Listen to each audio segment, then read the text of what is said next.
안녕하세요. 이번 시간은 플룸 구조론에 대해 알아보도록 하겠습니다. 먼저 학습 목표와 학습 내용에 대해 간략히 소개하겠습니다. 이번 시간의 학습 목표는 판을 움직이는 멘틀의 상부 운동과 플룸에 의한 구조 운동을 구분하여 설명할 수 있다입니다.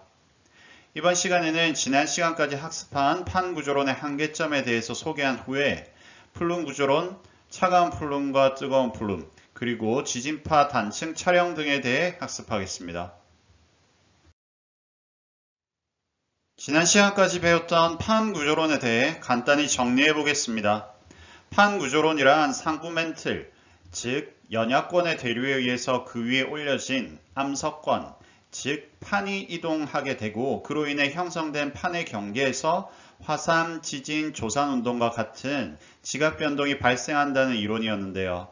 그림에서와 같이 상부 멘틀 대류의 상승부에서는 해령과 같은 발산형 경계가 형성되고 상부 멘틀 대류의 하강부에서는 섭입대와 같은 수렴형 경계가 형성되었습니다. 또한 발산형 경계가 어긋나는 위치에는 보존형 경계가 형성된다고 배웠었죠. 이와 같이 상부 멘틀 대류에 의해 판은 움직이게 되고 판 구조론에 의하면 판의 경계에서만 지각 변동이 나타나야 합니다. 다음 그림을 보겠습니다. 이 그림은 전 세계 판의 경계와 이동 방향, 그리고 화산과 지진이 발생하는 지점을 점으로 표현한 것입니다. 보다시피 화산과 지진은 판의 경계에서 집중적으로 발생하는 것을 쉽게 확인할 수 있는데요. 한 가지의 의문이 생깁니다.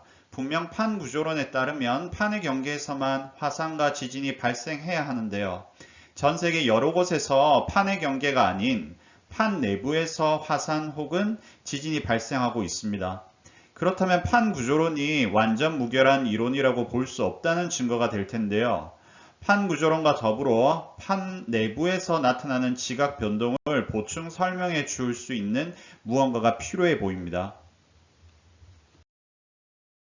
그 이론이 바로 이번 시간에 주요하게 학습하게 될 플룸 구조론입니다. 먼저 판 구조론과 플룸 구조론에서의 멘틀 대류 모형에 대해 비교해 보겠습니다.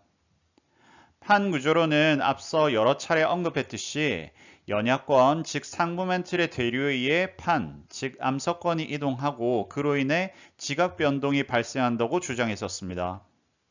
그림은 연야권에서의 대류에 의해 판이 이동하는 것을 나타내고 있습니다. 따라서 판 구조론은 전 세계 거의 대부분의 화산과 지진이 발생하고 있는 판의 경계에서의 지각 변동을 아주 잘 설명하고 있습니다. 판 구조론에서 대류가 일어나는 영역은 그림과 같이 상부 멘틀에 국한되고 있으며 수치로 얘기하자면 대류의 깊이는 약 100km에서 400km 깊이의 영역입니다. 그에 반해 플룸 구조론은 상부 멘틀에서만 대류가 일어나는 것이 아니라 멘틀 전 영역, 그러니까 하부 멘틀에서도 대류가 일어난다고 주장하고 있습니다. 그림에서 보듯이 멘틀 전 영역, 외핵 바로 윗부분까지 대류가 발생하고 있는데 이 대규모 대류에 의해서 판 내부에서도 지각 변동이 발생할 수 있다는 것을 설명하고 있습니다. 따라서 판 구조론에 비해 멘틀 대류의 깊이가 매우 깊은 편이며 약 100km에서 2900km 깊이까지 대류가 일어나고 있음을 알 수 있습니다. 플룸 구조론에서와 같이 멘틀 물질이 마치 기둥 형태로 상승 혹은 하강하는 현상을 플룸이라 하고 이 거대한 플룸 기둥에 의해 지각 변동이 발생한다는 것이 플룸 구조론의 핵심이 되겠습니다. 그럼 플룸 구조론에 대해서 더 자세히 배워보도록 하겠습니다. 먼저 플룸에 대한 설명입니다. 플룸이란 영어로 굴뚝이나 기둥에서 방출되는 연기 혹은 배출물을 의미하는데요. 앞서 설명한 대로 멘틀 물질이 기둥의 형태로 상승하거나 하강하는 것을 의미합니다. 기둥의 형태라 함은 수직으로 긴 형태의 종적인 대류를 뜻하고 있습니다. 이런 플룸이 생기는 원인은 대류가 생기는 일반적인 원인과 같이 멘틀 내의 온도 차이에서 비롯됩니다. 이러한 온도 차이는 곧 밀도 차이를 만들게 되는데 온도가 낮은 부분은 상대적으로 밀도가 커져 하강하는 형태의 플룸을 생성시키고 반대로 온도가 높은 부분은 상대적으로 밀도가 작아져 상승하는 형태의 플룸이 생성되는 것입니다. 결국 거대한 플룸의 상승과 하강은 멘틀 내 온도 차이에서 비롯되므로 온도가 낮고 높음에 의해 크게 두 가지 종류의 플룸이 존재합니다. 먼저 온도가 낮아 하강하는 플룸을 차가운 플룸이라 하고 온도가 높아 상승하는 플룸을 뜨거운 플룸이라 합니다. 플룸에는 차가운 플룸과 뜨거운 플룸이 있는데 각각이 어떤 과정으로 생성되며 전 세계적으로 차가운 플룸과 뜨거운 플룸이 존재하는 지역이 어디 있는지에 대해서도 알아보겠습니다. 먼저 차가운 플룸입니다. 차가운 플룸은 지표 근처에서부터 하강하기 시작하는데 이러한 차가운 플룸이 생성되는 곳은 섭입대 지역입니다. 섭입하는 판은 저온 고밀도이기 때문에 자연스럽게 아래로 침강하다가 더 이상 내려가지 못하고 상부 멘틀과 하부 멘틀 경계에 차곡차곡 쌓이게 됩니다. 이렇게 더 이상 내려가지 못하고 상부 멘틀과 하부 멘틀의 경계에서 정체되는 이유는 지구는 내부로 갈수록 밀도가 커지기 때문에 더 내려가기 위해서는 더 큰 밀도가 필요하기 때문입니다. 그렇게 쌓이고 쌓이다 보면 판 덩어리는 더욱 냉각되고 압축되면서 점점 무거워지게 됩니다. 마침내 주변 멘틀의 밀도보다 커지게 되면 판 덩어리는 아래로 쭉 침강하다가 멘틀 외핵 경계면에 도달하게 되는 거죠. 이렇게 섭입대가 발달된 지역에서 차가운 플룸 하강류가 형성되는 겁니다. 차가운 플룸 하강류는 멘틀과 외핵의 경계면까지 도달한다 하였는데 그 깊이는 약 2,900km로 이 수치에 대해서는 기억하고 있는 편이 좋습니다. 자, 그럼 전 세계적으로 차가운 플룸이 존재하는 대표적인 지역은 어디인지 알아보겠습니다. 오른쪽 그림은 플룸 구조론의 모식도인데요. 차가운 플룸은 파란색으로, 뜨거운 플룸은 빨간색으로 표시되어 있습니다. 차가운 플룸은 섭입대에서 형성되므로 대표적으로 섭입대가 발달하는 지역인 아시아 대륙의 하부에서 차가운 플룸 하강류가 발달하고 있습니다. 그럼 이번에는 뜨거운 플룸의 생성 과정과 발달하는 지역에 대해 알아보도록 하겠습니다. 뜨거운 플룸 상승류가 발달하는 근본적인 이유는 차가운 플룸 하강류 때문입니다.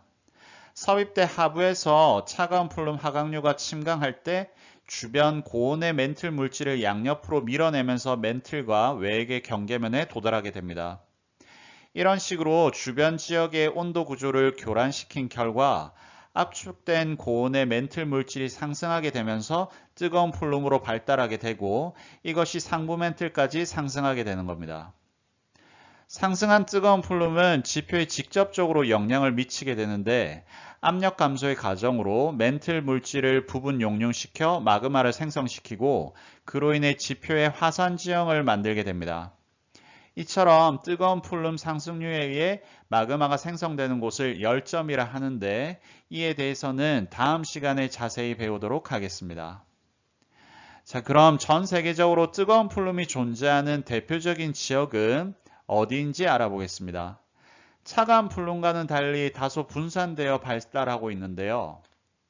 대표적인 지역은 하와이를 포함하는 남태평양 지역, 동아프리카 열국대를 포함하는 아프리카 대륙, 대서양 중앙해령의 지하 등이 있습니다.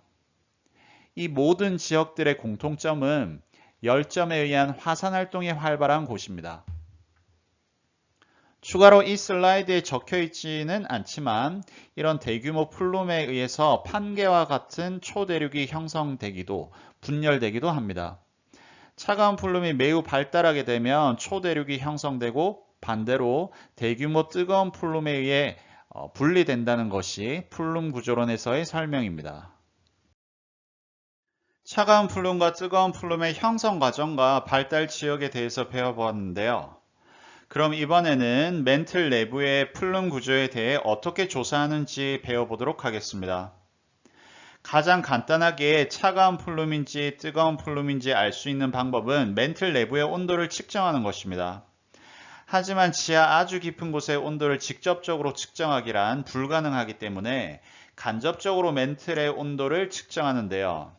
이때 사용하는 방법이 지진파의 속도를 측정하는 것이고, 이렇게 지진파의 속도를 측정하는 방법을 지진파 단층 촬영법이라고 합니다. P파나 S파와 같은 지진파는 주변 매질의 온도에 따라 속도가 달라지는데요. 이러한 원리를 활용해서 지구 내부로 인공적인 지진파를 발생시켜 지구 내부에서의 지진파의 속도를 측정하는 것입니다. 지진파의 속도가 빠른 곳은 주변보다 온도가 낮은 지역입니다. 따라서 고속도 지역은 차가운 플룸 하강류가 발달하는 곳이라 추정할 수 있습니다. 반대로 지진파의 속도가 느린 곳은 주변보다 온도가 높은 지역이고 뜨거운 플룸 상승류가 발달하는 곳이라고 추정할 수 있습니다. 그럼 이렇게 지진파 단층 촬영한 영상의 예를 살펴보겠습니다. 아래 그림은 아프리카 남동부 지역에서 지진파 단층 촬영한 자료인데요. 그림의 오른쪽 아래를 보시면 P파의 속도 편차라는 것이 있습니다. 문제풀이 영상에서 자세히 설명할 예정인데요. 어떠한 물리량의 편차가 플러스 값을 가진다는 것은 그 물리량이 다른 지역에 비해 크다는 의미이며, 편차가 마이너스 값을 가진다는 것은 그 물리량이 다른 지역에 비해 작다는 것을 의미합니다.